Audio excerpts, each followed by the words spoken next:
Hello friends, welcome to my YouTube channel school of knowledge. आज मैं आपके लिए विज्ञान विषय की पाठ्य योजना लेकर आई हूं, जिसका प्रकरण है पर्यावरण। आइए देखते हैं कि पर्यावरण के लिए पाठ्य योजना कैसे तैयार करेंगे।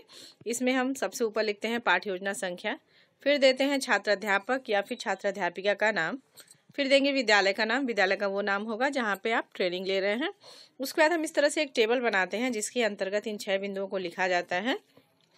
पहला होता है दिनांक। दिनांक वो दिनांक होगा जिस दिन आप शिक्षण कार्य करेंगे, और ये कक्षा 6, 7, 8 तीनों में ही है पढ़ाने के लिए। ठीक है।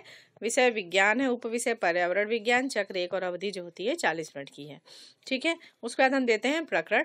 प्रकरण है हमारा पर्यावरण। प्रकरण के बाद दिया जाता है सामान्य उद्देश्य। सामान्य उद्देश्य जो होता है वो आपके विज्ञान विषय से संबंधित होगा।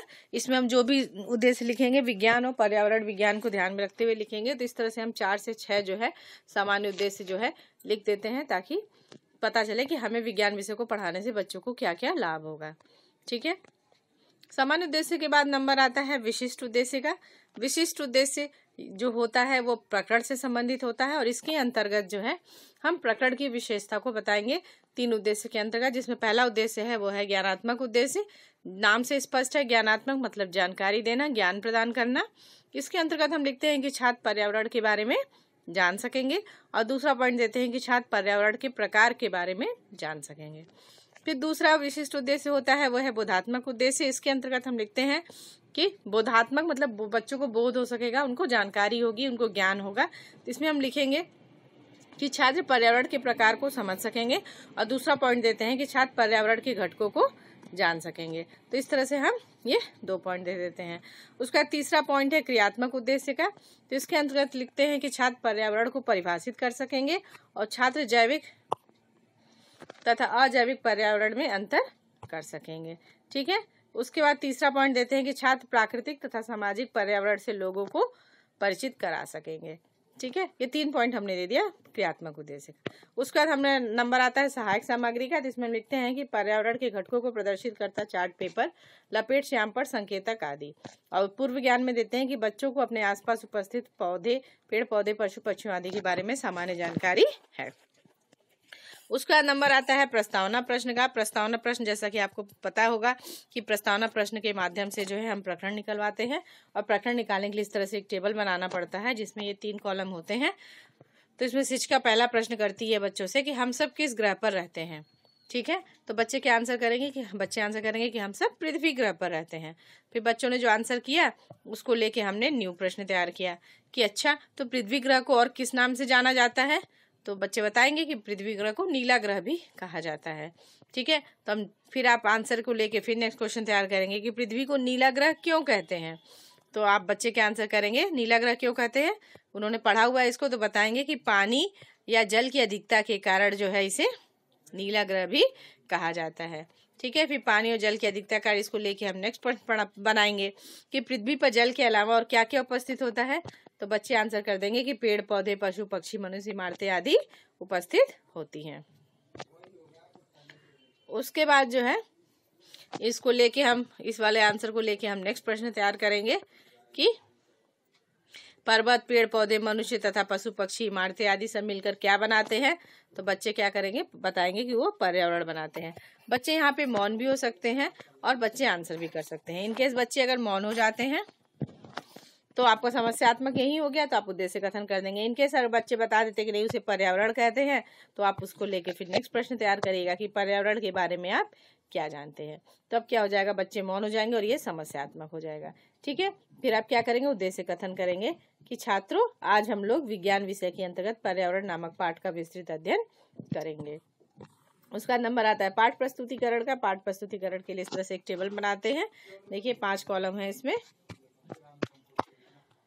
तो इसमें मेरा पहला शिक्षण बिंदु है पर्यावरण का अर्थ। पहले तो हम क्या करेंगे, इससे विकासात्मक प्रश्न पूछ लेंगे 1, 2, 3 बच्चों से।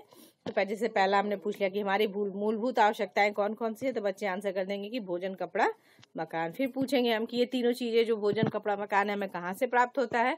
तो बच्चे क्या आंसर करेंगे, हमें पर्यावरण से प्राप्त होता है। फिर आप पूछेंगे कि पर्यावरण के बारे में आप क्या जानते हैं। तो बच्चे क्या है, मौन हो जाएंगे, उनके लिए समस्यात्मक हो जाएगा। ठीक है। तो फिर आप स्पष्टीकरण देंगे।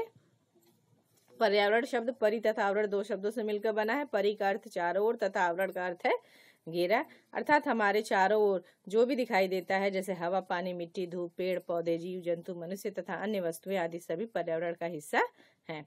ये सभी हमारे जीवन को प्रभावित करते हैं। सांस लेने के लिए ऑक्सीजन, पीने के लिए पानी तथा खाने के लिए भोजन भी हमें कहाँ से प्राप्त होता है? पर्यावरण से ही मिलता है। ठीक है, ये हमने स्पष्टीकरण दे दिया। उसके बाद हम क्या करेंगे, इधर साइड में श्यामपट्ट सारांश दे देंगे बच्चों को कि पर्यावरण का क्या अर्थ है। ठीक है, पर्यावरण का अर्थ बता देंगे और क्या बता देंगे कि एक पॉइंट भी लिख दिया कि पर्यावरण से ही पृथ्वी पर समस्त जीवधारियों का अस्तित्व है। ये है हमारा पहला शिक्षण बिंदु। उसका जिससे रिलेटेड बोधात्मक प्रश्न पूछ लिया कि पर्यावरण किन दो शब्दों से मिलकर बना है, तो बच्चे आंसर करेंगे कि पर्यावरण जो है परि प्लस आवरण से मिलकर बना है। फिर पूछ दिया कि समस्त जीवधारियों का अस्तित्व किस कारण से है, तो बच्चे तुरंत आंसर कर देंगे कि पर्यावरण से ही है। ठीक है, फिर दूसरा शिक्षण बिंदु है पर्यावरण के प्रकार।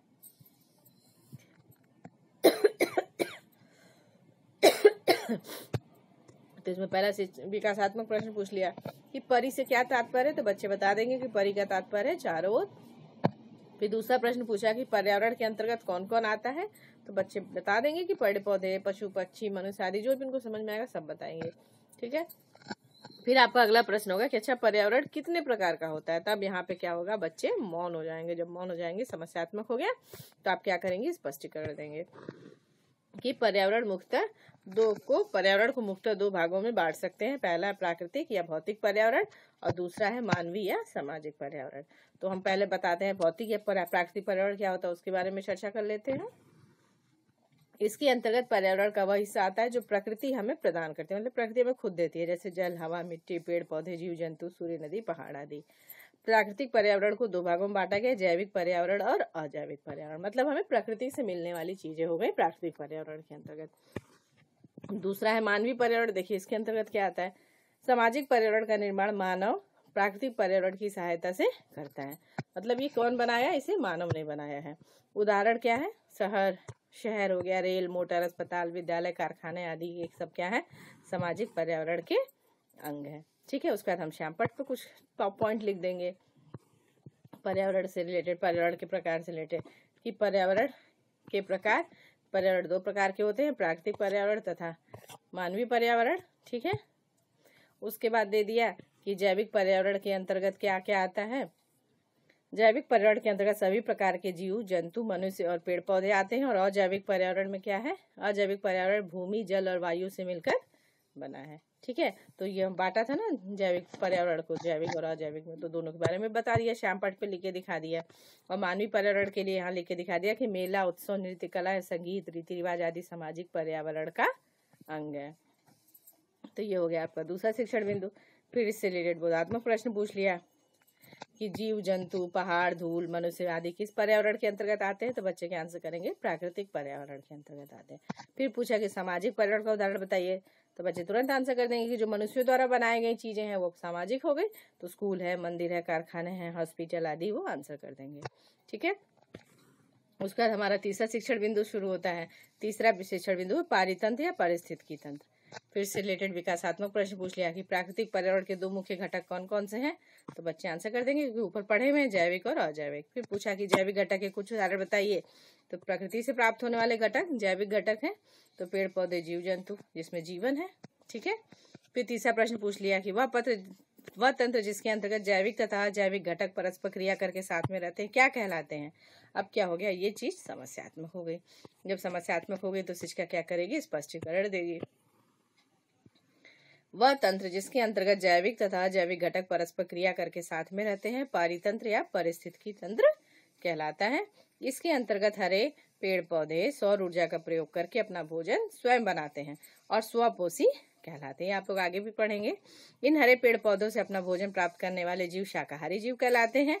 और कौन कौन से जीव हैं ये, उदाहरण है हिरन, खरगोश, गाय आदि। फिर क्या कहा, शाकाहारी जीवों को अपना भोजन के रूप में ग्रहण करने वाले जीवों को क्या कहते हैं, मांसाहारी जीव कहते हैं। उदाहरण हो गया शेर, बाघ, चील आदि। फिर क्या होता है, फिर अंत में मृत्यु के बाद सभी जीव जंतुओं का अवशेष मिट्टी में मिल जाता है। इस प्रकार प्राकृतिक पर्यावरण का यह चक्र चलता रहता है। ठीक है, तो ये हो गया आपका पारिस्थितिकी तंत्र। उसके बाद इससे रिलेटेड हम श्यामपट्ट पे लिख दिया कि किसी भी पारितंत्र में जैविक तथा अजैविक घटक एक दूसरे के पूरक होते हैं। ये श्यामपट्ट पे लिख के दिखा दिया।